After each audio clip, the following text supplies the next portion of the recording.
Division.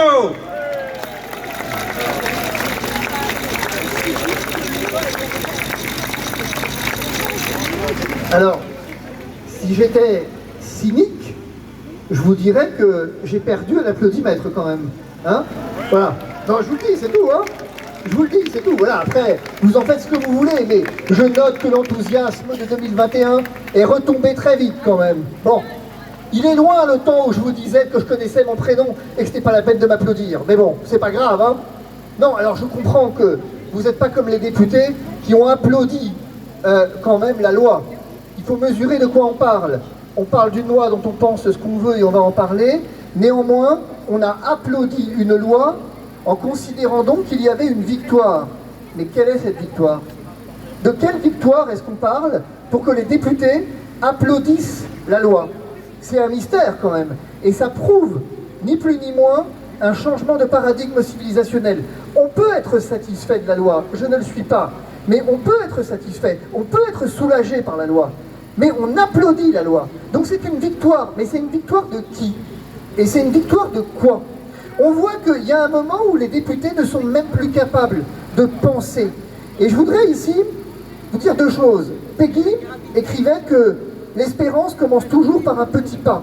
Mais Hannah Arendt lui répondait que le mal aussi commence toujours par un petit pas.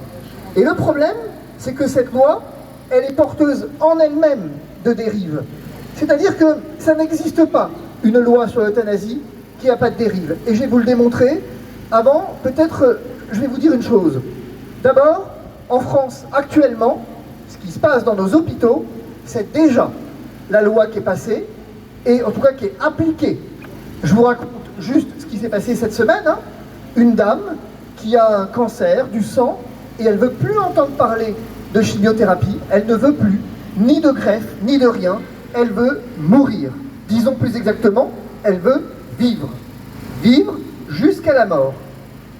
Elle ne veut pas qu'on achève sa vie, elle ne veut pas se faire soigner, elle veut vivre jusqu'à la mort. Et pour ça, elle a besoin de se faire transfuser des plaquettes 2 fois par semaine. Eh bien, en faisant cette transfusion, on la maintient en vie. Et elle va bien, puisque entre les transfusions, elle marche des kilomètres ou tout ce que vous voulez. Elle va bien. L'hôpital lui refuse lui refuse effectivement la transfusion des plaquettes en disant non, vous avez refusé la greffe, alors on vous refuse la transfusion des plaquettes, et à ce titre, bah, c'est normal, vous êtes dans un processus désormais de soins palliatifs et où on vient vous accompagner jusqu'à la mort. On ne vient pas vous accompagner jusqu'à la mort, on vient précipiter la mort. C'est tout à fait autre chose. On vient précipiter sa mort. C'est ça le quotidien. Et je pourrais vous en raconter 15 comme ça. Où finalement, l'esprit de la loi est déjà appliqué, tandis qu'on a l'outrecuidance de parler de droit des patients à mourir dans la dignité, mais vous avez toujours le droit de mourir. Depuis que le suicide a été dépénalisé, vous avez le droit de mourir? Non. Ce qu'on a consacré, c'est le droit de tuer. C'est pas la même chose. Tandis que, si vous aimez, et vous aimez jusqu'au bout, en essayant jusqu'au bout de donner un espoir à votre proche qui a ainsi réclamé le bénéfice de cette loi, eh bien vous ne pourrez pas le faire parce que vous tomberez sous le coup du délit d'entrave. Donc voici que l'amour est pénalisé. Nous sommes dans un tel renversement des paradigmes que finalement l'amour jusqu'au bout est pénalisé. Venir dissuader quelqu'un en lui disant écoute, moi je veux pas, essayons de nous battre ensemble jusqu'au bout et on va s'accompagner mutuellement jusqu'au bout, dire ça, ça peut vous valoir une peine d'emprisonnement. Donc, ce qui est pénalisé, c'est l'amour. Ni plus ni moins. Alors, on vous dit, oui mais attendez, cher ami, vous vous trompez en ce que la loi, elle est bien faite. Eh bien, je vais vous donner la loi bien faite. Je vais vous donner ce que ça donne, une loi bien faite.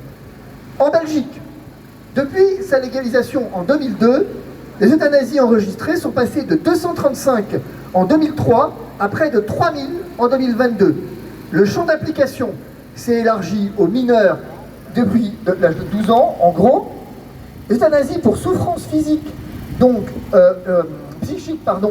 On a l'exemple typiquement d'une dame de 38 ans qui souffrait de troubles mentaux, qui a été euthanasiée malgré un consentement qu'elle ne pouvait pas donner.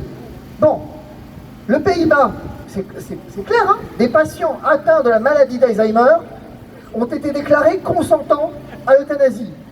Le Canada, je crois que c'est encore le pire. Le Canada, il faut bien mesurer que, s'agissant de la pauvreté, par exemple, vous avez un cas emblématique où une personne qui était sans logement, qui avait tout perdu, en fait, a eu l'obligation de recourir à l'euthanasie parce que c'était ça, ou alors elle mourait. Et donc la seule, puisqu'on me refuse, disait-elle, et je termine là-dessus, puisqu'on me refuse le droit de vivre dignement, eh bien, je meurs dignement. C'est ça. Et donc, quand Florian m'a invité avec cette idée de se dire on ne veut pas mourir, on veut vivre, j'ai envie de répondre une chose.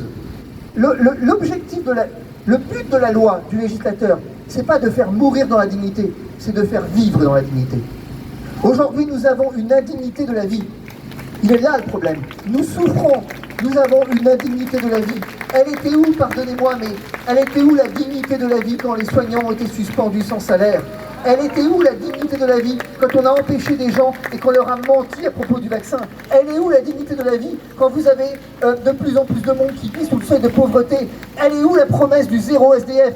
Remarquez, on va y arriver au zéro SDF. Il suffira de les euthanasier pour leur bien. Vous voyez qu'il y a un moment où en fait une loi qui s'intéresse à la mort avant de s'intéresser à la vie marque un tournant civilisationnel. Et laissez-moi vous dire une dernière chose. Faites vos directives anticipées. Vraiment, je vous le demande, vu ce qui se passe dans les hôpitaux aujourd'hui, rédigez vos directives anticipées. Si vous ne savez pas comment le faire, je vous enverrai la manière de le faire, je vous enverrai les formulaires pour le faire, mais rédigez vos directives anticipées. Ne laissez pas les médecins décider de votre vie ou de votre mort. Ne laissez pas le système décider de votre vie ou de votre mort, parce qu'ils choisiront la mort. Soyez-en sûrs. Voilà, c'est tout.